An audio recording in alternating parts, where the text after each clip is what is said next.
Hello, everyone. Welcome back to another live stream. Thank you so much for tuning in for another show.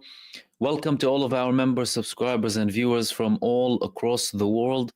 Tonight, I had many subjects to talk to you about. We've had a lot of developments when it comes to the ceasefire talks, to certain countries taking themselves out of the position of a mediator, new players coming in, and important developments coming from Iran and from Saudi Arabia as well. However, I'm going to start off with this report because we've had a lot of misinformation being spread out by primarily propagandists when it comes to Qatar and the mediation, similar to previous periods where we've had misinformation being spread before about expelling Hamas from Qatar and the role of Qatar in the ceasefire talks.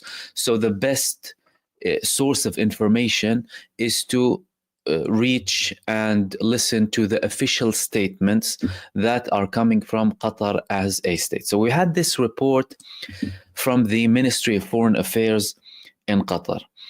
Before I begin with the statement and read out everything for you in much detail, and of course elaborate further on that or elucidate, as one of my followers advised me to use the word elucidate instead of elaborate. When it comes to Qatar, we've had many attempts coming from Israel previously to say that Qatar plays a very negative role. They've tried to apply pressure on Qatar to have pressure on Hamas when it comes to the ceasefire talks in order for Hamas to give up certain conditions.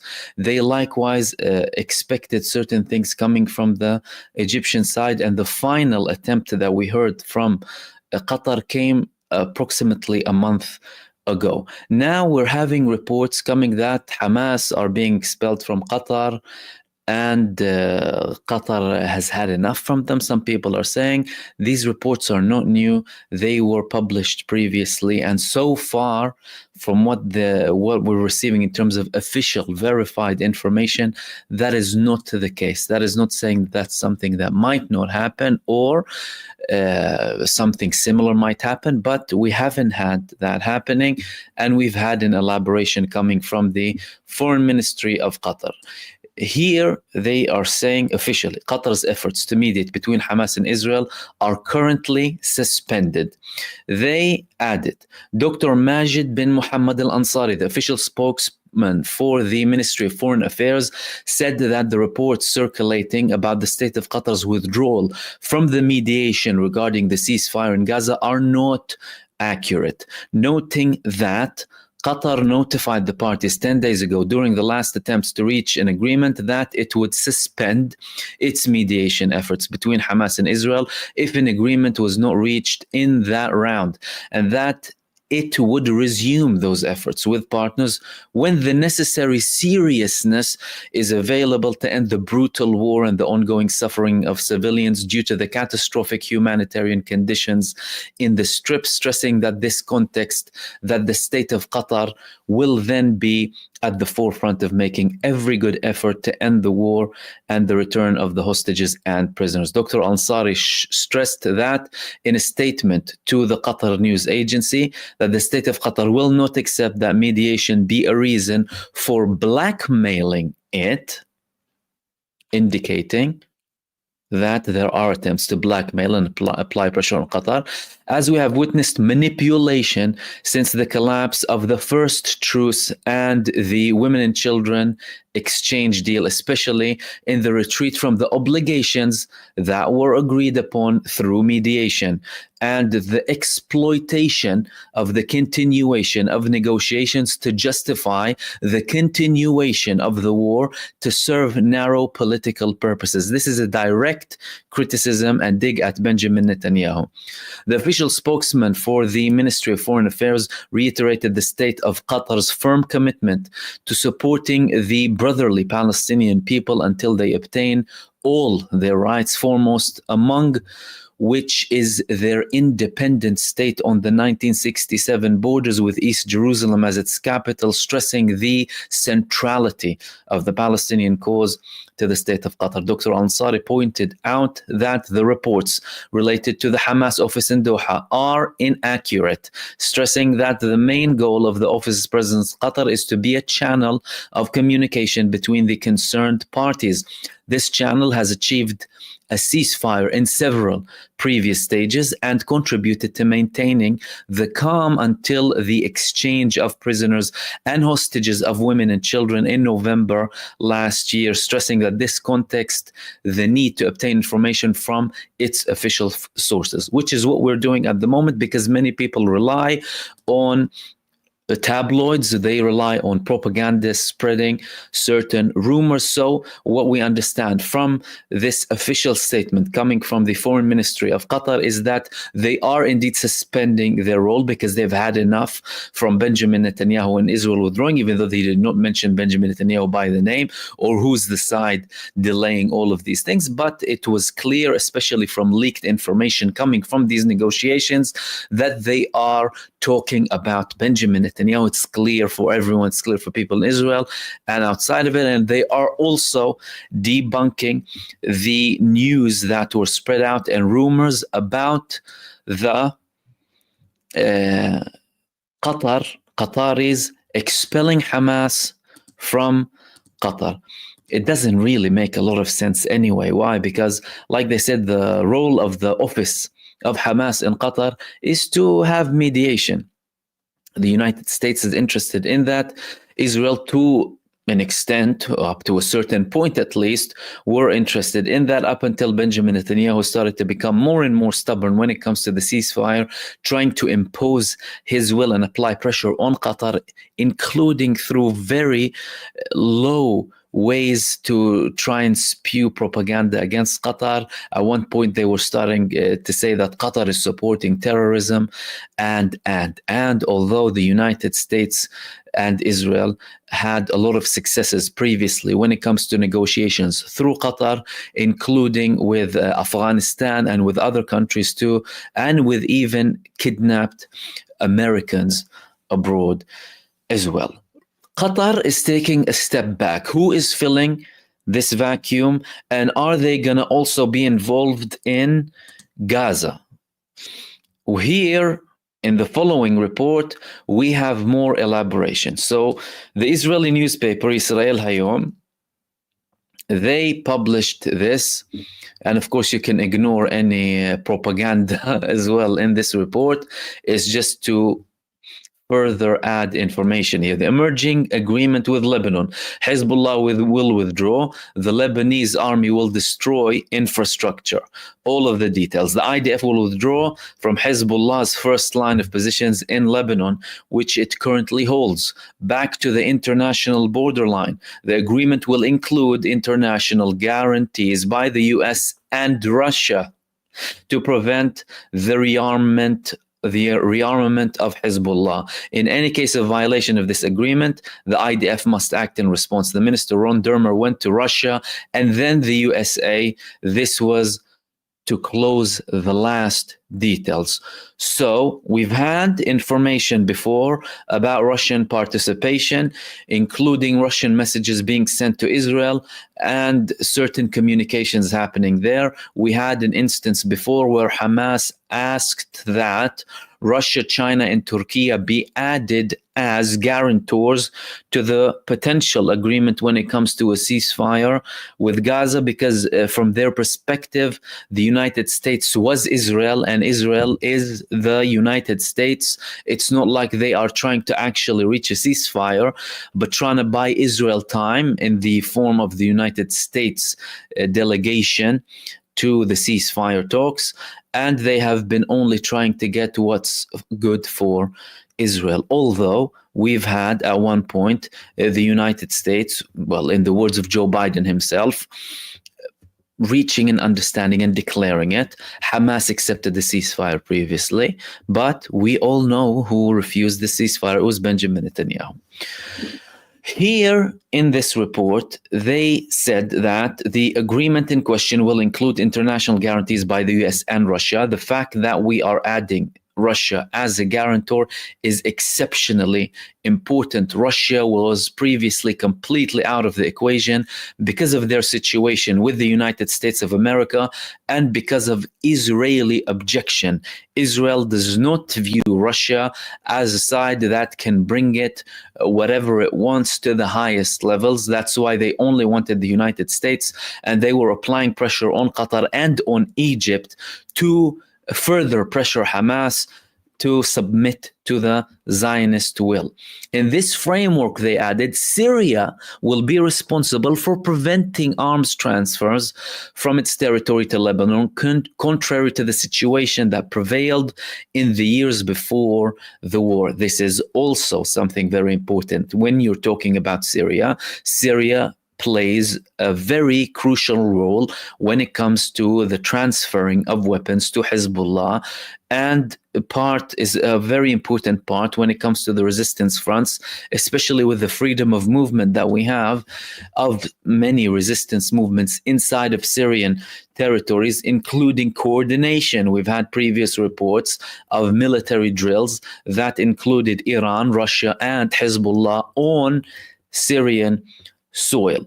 The report added, in any case of violation to the agreement, whether by the rearming of Hezbollah or the organization's military damage to Israel or Israelis, the IDF has the right to act against the violation or in response to it, and the activity is anchored in international backing. Israel Hayom also learned that Minister Ron Dermer went to Russia, as was published on the IDF radio, and then to the United States of America. This was to finalize the final details of the agreement. Among other meetings, he is also expected to meet with President-elect Donald Trump. Dermer is expected to present Trump with the main points of the apparent ceasefire arrangement on the Lebanese front. He will also present him with the latest developments in the Iranian nuclear program and the fear in Israel that Iran will soon break through to the bomb. It should be noted that Trump said during the election campaign that the last thing you can agree to is that Iran will have a nuclear bomb.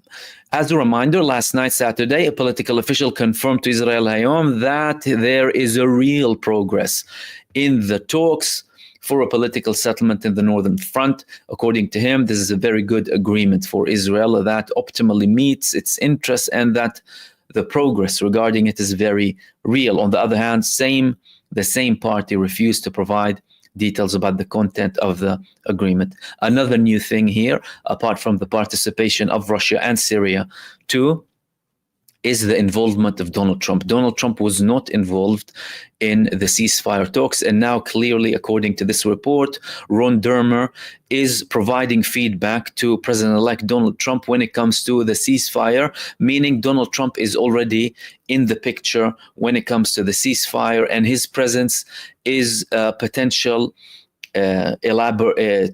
translation to the fact that Russia is in and the fact that we are having some sort of progress, at least when it comes to these reports. What does this mean? And do the contents of this report mean that there is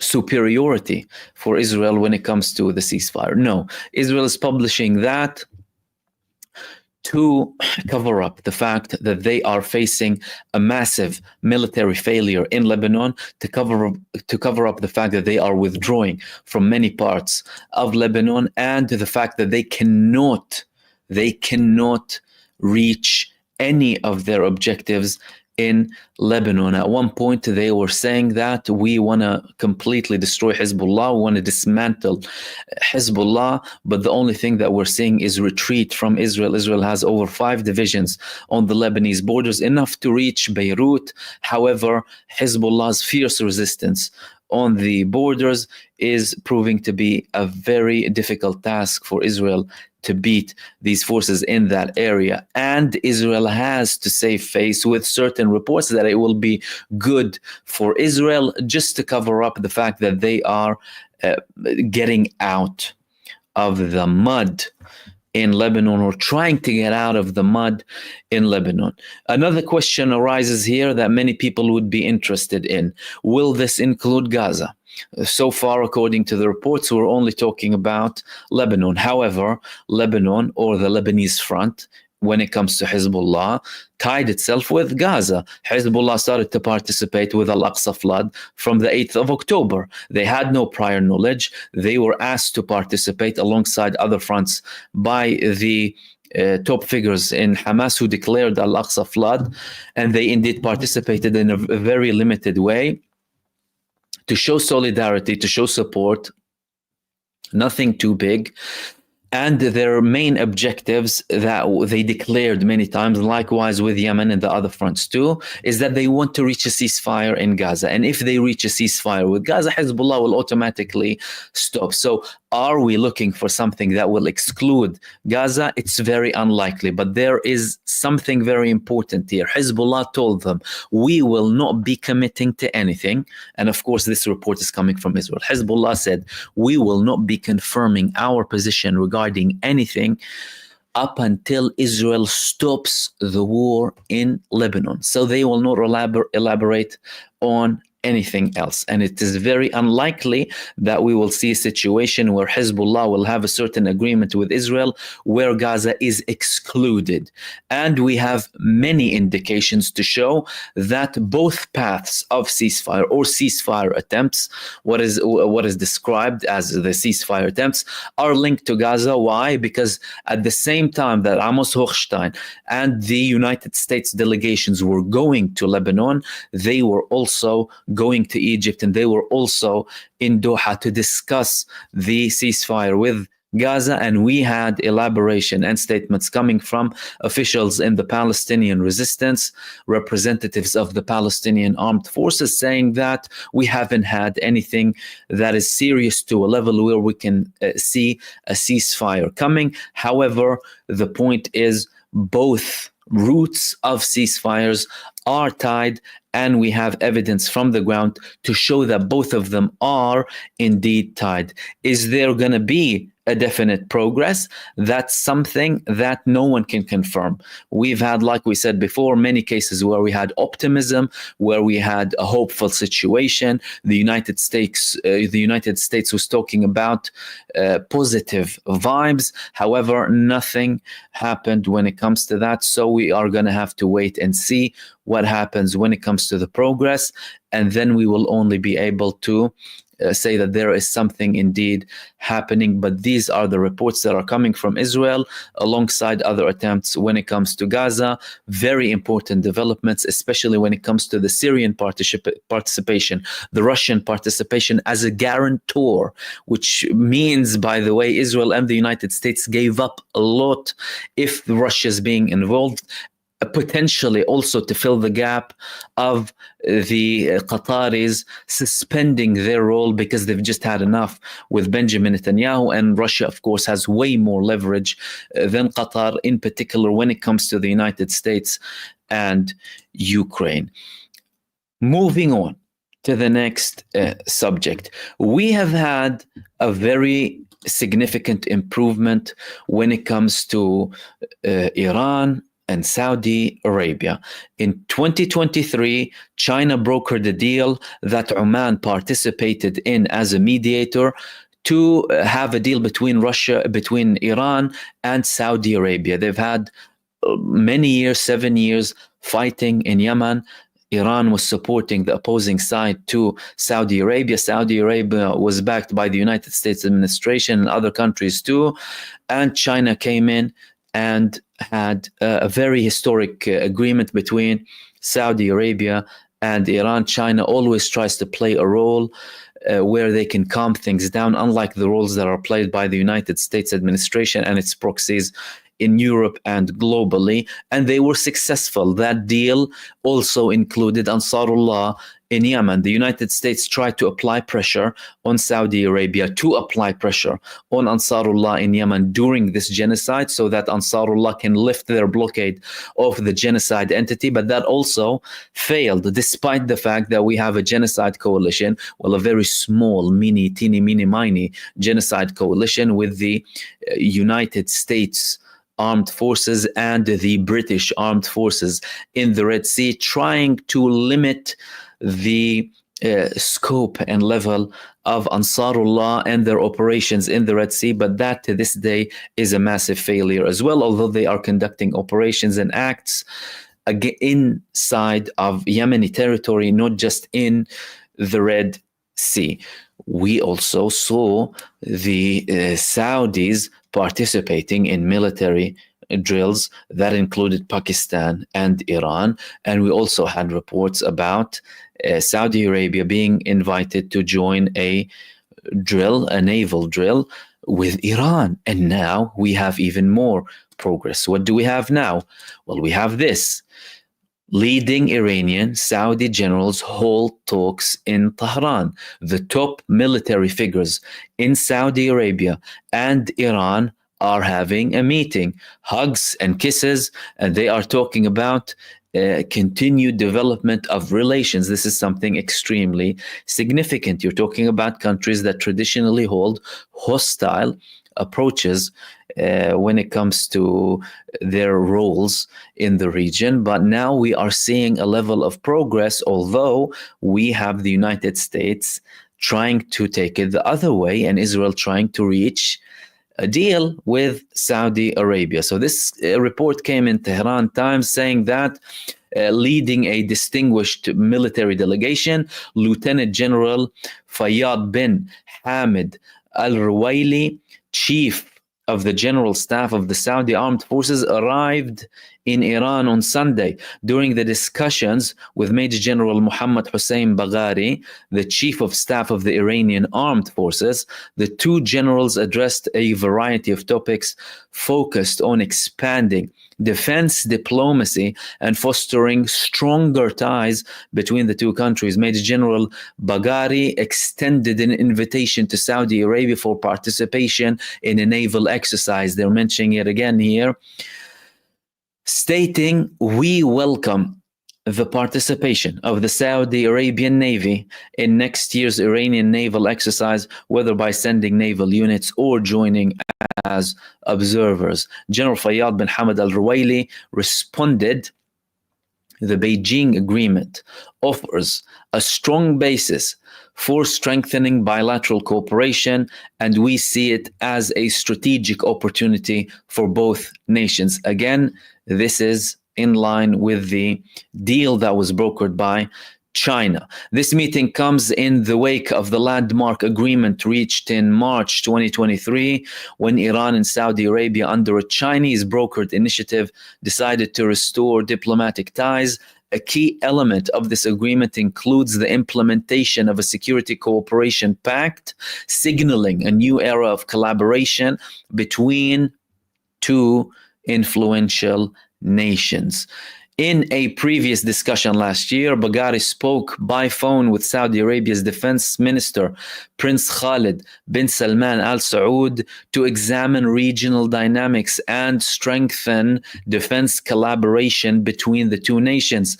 The Iranian Major General and the Saudi Arabian defense minister engaged in discussions on crucial issues facing the Muslim world, emphasizing the importance of unity. They extended invitations to each other to visit their respective countries, reflecting a commitment to fostering closer relations. This is indeed a very important development. Like I said, you're talking about countries that were de facto fighting, especially when it comes to the Yemeni front. And after Saudi Arabia was one of the countries, alongside the UAE and Qatar, banning any sort of action being taken against Iran from their territories by the United States or by Israel. Now we have more coordination coming from Saudi Arabia and Iran, and this is very important for the region and the stability and the prospect of peace moving forward. Which leads me to the final thing that I wanted to talk to you about. Israel, they always cry. They commit the worst crimes against humanity and they cry. They commit a genocide and they cry. They commit every horror under the sun and they cry that we're the victims and we're defending ourselves and the people hate us and.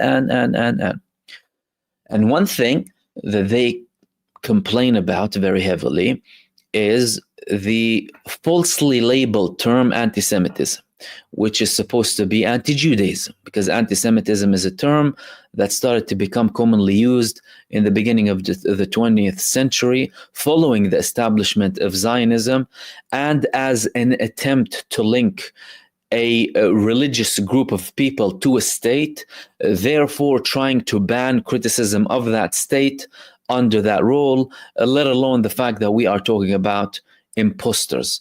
But they complain about it. And now we have polls coming in the United States. So what are these polls talking about exactly? Okay. Nearly a quarter of Americans believe Hitler was a good person. Most Americans think Hitler was a bad person at 65%, with majorities across the party lines, with Democrats at 75%, Republicans at 60%, and independents at 59%. According to YouGov poll published on November 4th, the poll surveyed 1,077 Americans on November 1st about a range of topics, including gender, race, education, the 2020 election turnout, presidential vote, baseline party identification, current voter registration status. Most of them think Hitler was bad, but there's a chunk that think he was good. Mm-hmm. And they also spoke about, of course, Trump and other matters as well. How comes nearly a quarter of Americans believe now that Hitler was a good person?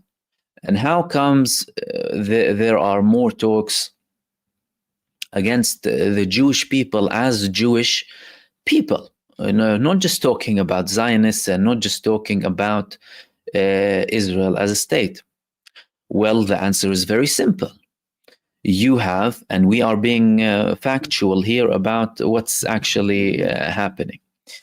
You are talking about a country in the form of Israel, calling itself a Jewish state, committing the worst crimes under the sun. The worst crimes under the sun in the name of the Jewish faith.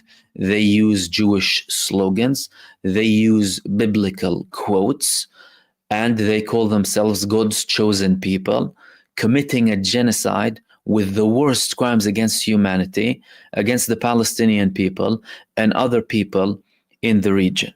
Now, although it is exceptionally important to differentiate between the people who are talking in the name of the religion, Zionists, who try to ethnicize Judaism, and Judaism as a religion. If you want to have a certain debate about religion, what's right, what's wrong in that religion, which sect we're talking about in that religion, it's a perfectly legit thing to discuss and debate. But we're talking about something bigger here. We're talking about having discrimination against people for their religion, and the anti-Jewish sentiment is rising because you have a state talking in the name of Judaism and committing all of these crimes.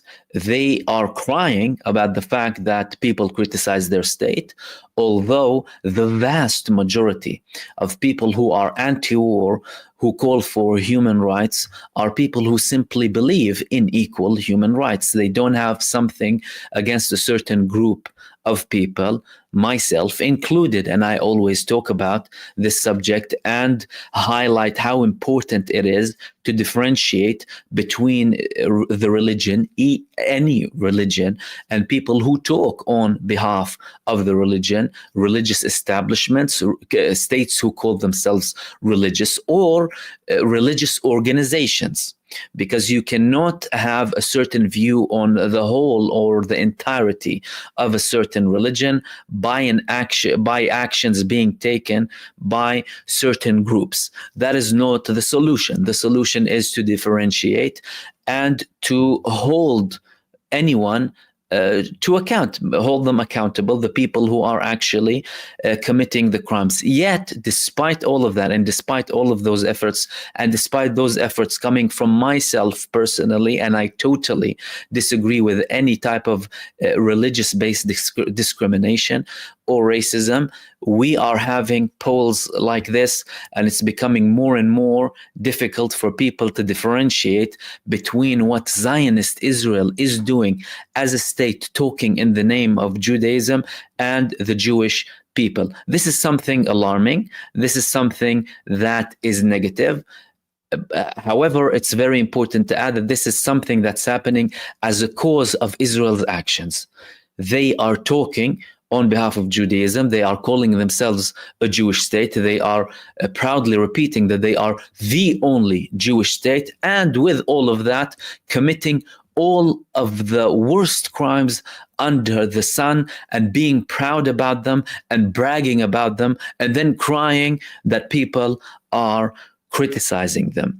The solution is not to have this discrimination and to have a general total approach against people. I firmly stand against that, and I believe that this is wrong. However, polls like this and ideas like this are a prime example on why Israel is the worst thing that has ever happened to the Jewish people in history. And these were the main things that I want to talk to you about in this live stream. And I'll open the space now for all of your participation. Check if you have any questions or comments for me. And again, welcome everyone to another live stream. And thank you for tuning in. Marcel Ploger, thank you for your super. You said, what role will Turkey play, in your opinion, Mahmoud, in the geopolitical framework that has formed now? Well, Turkey under Recep Tayyip Erdogan has been progressing as a country economically, progressing when it comes to its influence, progressing when it comes to its military and economy and politics. Now, this put Turkey in a very powerful position. Their geographical position is very important globally. They try and use their position as leverage, and they also try and not be under the influence of one country only or one side only. We've seen them nurturing their relationship with Russia, although they have hostilities with Russia. We have seen them breaking out in many cases with the EU and the United States. Turkey, up until several years back, have been trying to join the EU for very many years, but the EU did not accept them, and the EU did not accept them primarily because they are a Muslim majority country, and that was explained explicitly by the previous French president. The EU is a Christian organization, and they did not want a country like Turkey to participate. So it's based on discrimination. It's based on discrimination. Ever since then, and when Turkey started to see that, okay, we can't be a part of you, although we're a member of the NATO, for example, but you don't want us in your economic union, although we can bring a lot of economy, of labor, of prosperity to Europe in general. In many European countries, you have shortages in many fields that Turkey can fill a large gap in. They didn't see us. So they saw that they need to have a different type of approach when it comes to foreign policy. And they have been improving on many levels. Now, when it comes to the Palestinian case, they have been very vocal in support of the Palestinian side and in support of the resistance. They have had very serious statements to a level where, you know, people were thinking they might actually participate militarily soon, but that, of course, didn't happen. That is not a surprise, because I don't believe Turkey is a country that will be participating in a war unless they have a direct threat on their sovereignty. The role that they can play is the influential role when it comes to the geopolitics of the region. If we do have a situation where things escalate to a very high level, you might see them participating. But when it comes to Gaza, again, any country that hasn't participated a year after all of these crimes, they will not be participating now. And also, Stephen Burrows and Glenn Huxley, thank you so much. Let's go to your next question. Ram plans. Hamas and Hezbollah should be very careful, because I think Trump and Netanyahu have a concocted plan against the Palestinians.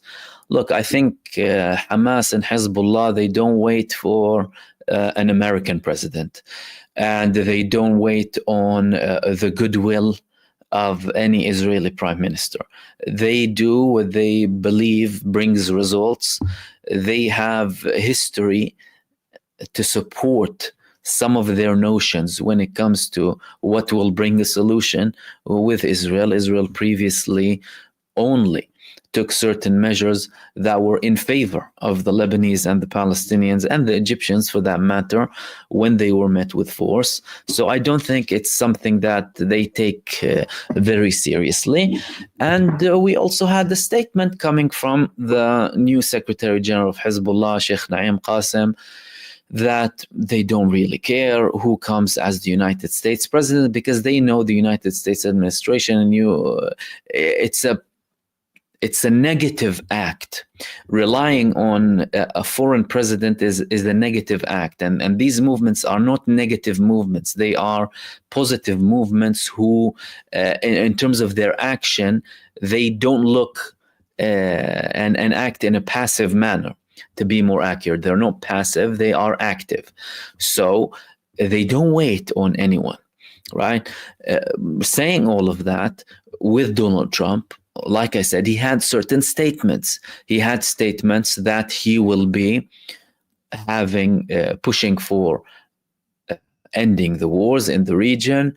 But again, I don't think they will be relying on him. We have certain movements. Like I said in the beginning, we have, for the first time, a confirmation that Donald Trump is participating now actively, because Ron Dermer, representing Israel, is going to speak with Donald Trump about the prospect of a ceasefire. President-elect Trump is not going to have any sort of role up until the end of January. You're still being, the United States is still being run by the Democrats. However, clearly things are changing, and he is taking a more active role now.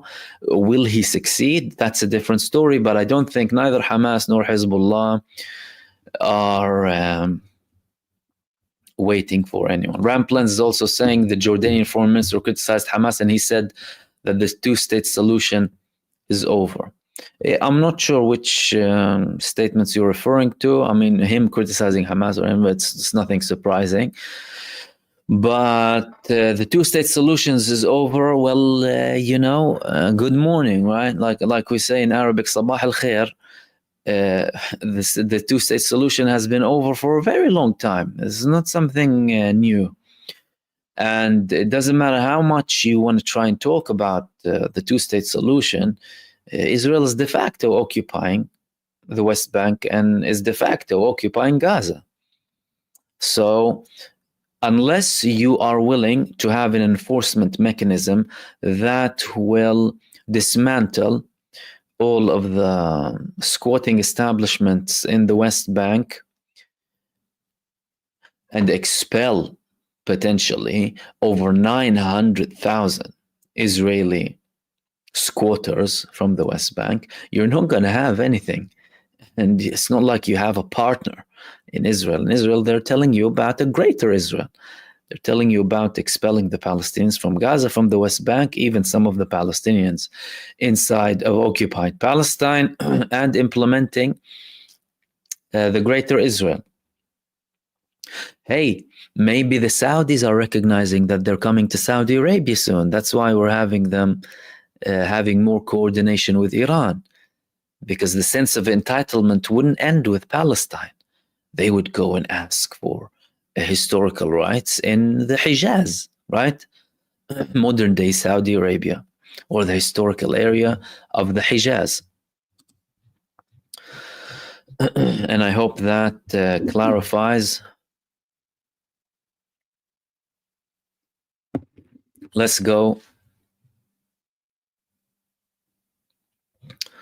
to your next question.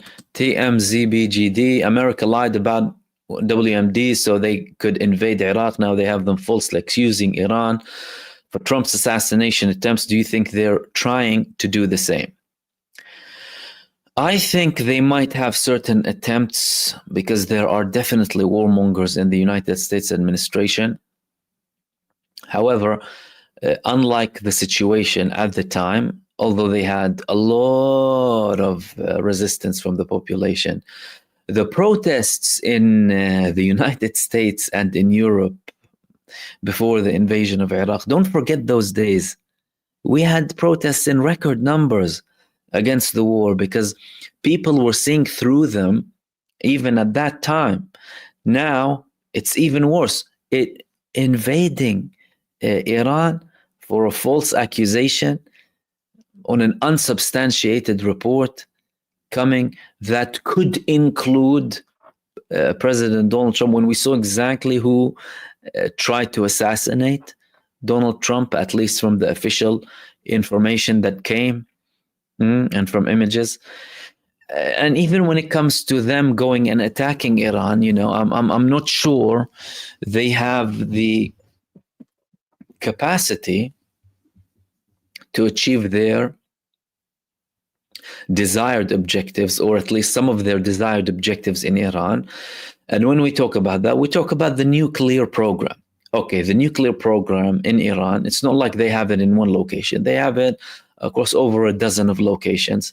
Most of them are way deep under mountains, not just the ground. So they are using the mountains as cover and digging bunkers underneath them. The only thing they can do is potentially target the publicly known tunnel openings to those locations. But I don't believe they can touch them. I mean, the biggest bunker buster of the United States can go through, I think it's 60 meters of concrete or something like that. But what are you going to do when you have tunnels 500-600 meters under the ground? That's without the mountain. That's if they are looking to target there. Apart from that, have an invasion in Iran? It's not going to work. It's not going to work. You've been in Afghanistan for 20 years with a far, far less capable, incomparable force, which is the Taliban. Why? Because the United States administration is like Israel. They use countries who are weak. They don't go man to man, right? And they ended up with their tail between their legs, only to bring Taliban back the next day and take them off all of the prescribed lists globally. And, Taliban is now a legit government. No more talks about anything to do with human rights and instilling democracy in Afghanistan. Not that they were genuine about that talk before. So I think there's a question of how capable they are to achieve certain objectives that they constantly talk about when it comes to Iran. And we haven't even started to talk about Iran's connection with Russia and Iran's connection with China. We haven't started to talk about that. And if we do, well, you would have a big problem. China is the biggest oil consumer of Iranian oil, and Russia, they are about to declare something close to, if not a defense pact with Iran. that's going to be a very big problem. A mystic mother, how is the people in the West Bank, please? They are still, of course, suffering. Over the course of last year, we had over 600 people being killed. Israel kidnapped over 14,000 people. Register. Israel kidnapped over 14,000 people. Do you hear that on the headlines? No, you don't. No one knows where they are. Some of them might be killed. Some of them might be sold for human trafficking, because they include children. That's in the West Bank and in Gaza. So the situation is very bad. It's not like this started now. No, the West Bank has been suffering ever since the occupation began. The only thing that we're seeing is more land grabbing, more administrative detention, more killing for fun. And they post them. If you go on, the social media platforms who allow these things, you will see what Israel does on a regular basis in the West Bank way before the 7th of October. And that's with an authority that has been peacefully negotiating with them for 30 years, abandoning any sort of armed resistance as a concept to try and reach an agreement with Israel, by the way. That's for those of you who talk about or still are influenced by the propaganda going on. So it's exceptionally bad, and they are always facing killing and kidnapping from Israel.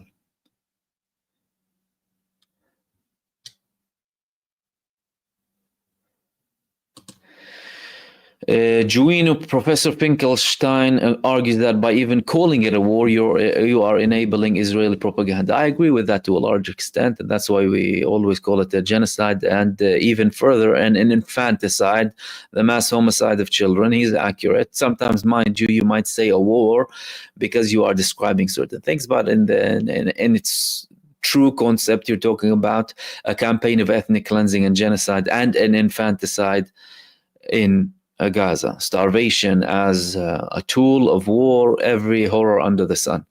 Is the resistance in Gaza even significant anymore, considering the destruction there? The destruction is there to cover up the military failure.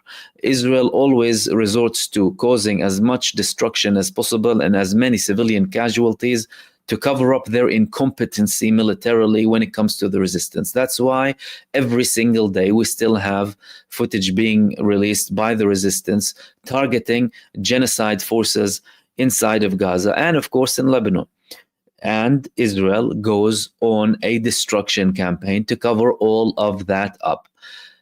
Again, when you talk about Israel and when we say Israel has failed and is failing, you simply base it on their objectives of eliminating Hamas, returning the Israeli prisoners of war, and making sure Gaza doesn't pose a threat again. That's in reference to Gaza. They haven't achieved any of that. They cause all of this destruction to cover up the military humiliation. As a matter of fact, the whole campaign, the whole propaganda campaign, and the lies and the 40 beheaded babies lies and rapes, all of the false allegations that were quickly debunked, actually, following the 7th of October, were already prepared because they wanted to cover up the fact that Hamas took down a whole division in less than 2 hours, kidnapping commanders of the Gaza division. They took all of them down to cover up their incompetency and failure as well. And one of the reasons that Gallant was fired as well was the fact that he was also calling for an investigation into the 7th of October.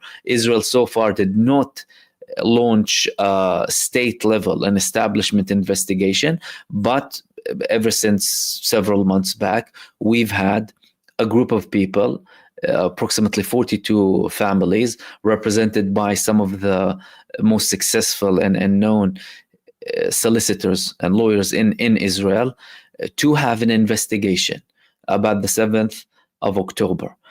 All of that is to cover up. But so long as they are there resisting, so long as we have Israel not achieving its objectives, that's called a military defeat. And that is called a victory for their opponents, no matter how much destruction they have. Because, like I said, the destruction is there to cover up the fact that they have failed militarily in imposing their will on the opposing side, and achieving their political and military objectives as well. And another proof for that is the fact that they are trying to achieve some of their military objectives now through negotiations. And that's why both the Lebanese side and the Palestinian side are telling them what you have not achieved in war will not be achieved in negotiations. So don't even try it. TMZBGD, is there any updated news about Iran's preparations for the retaliation? The latest statement that we heard came from Major General Hussein Salami, the IRGC commander, who said that Israel is using everything to attack Iran, and we only used some of our capabilities. So this indicates that Iran is preparing something heavy for Israel. We haven't had a lot of new statements when it comes to the type, level, of course, timing, all of that. They're going to keep it a secret. Even the IRGC, they said we're not going to publish a lot of information to, of course, keep that surprise effect when it comes to the war, for it to be successful. Rajabov, stick up. Any thoughts on Hamas deleting 15 IOF infantry in one ambush in Gaza today? Thank you for mentioning that. That's another proof that the resistance is destroying the genocide forces in Gaza, the most hardly hit area. And whenever Israel faces a targeting from any country, they'll go and take it out on the population of Gaza. They'll go in and kill babies and women. This is what they would do. Totally depraved. So today they took down 15. They targeted 2 troop carriers, if I'm not mistaken, and they are still targeting the genocide forces, including in North Gaza. So if you're talking about North Gaza, where Israel is conducting all of this hideous campaign of ethnic cleansing and starvation, what does that tell you? That tells you can take the whole population out, but you will not take the resistance out. They are still functioning.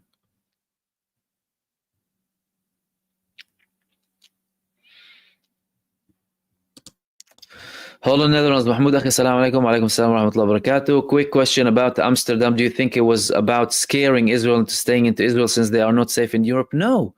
Did anyone listen to the police, responsible police chief in the area?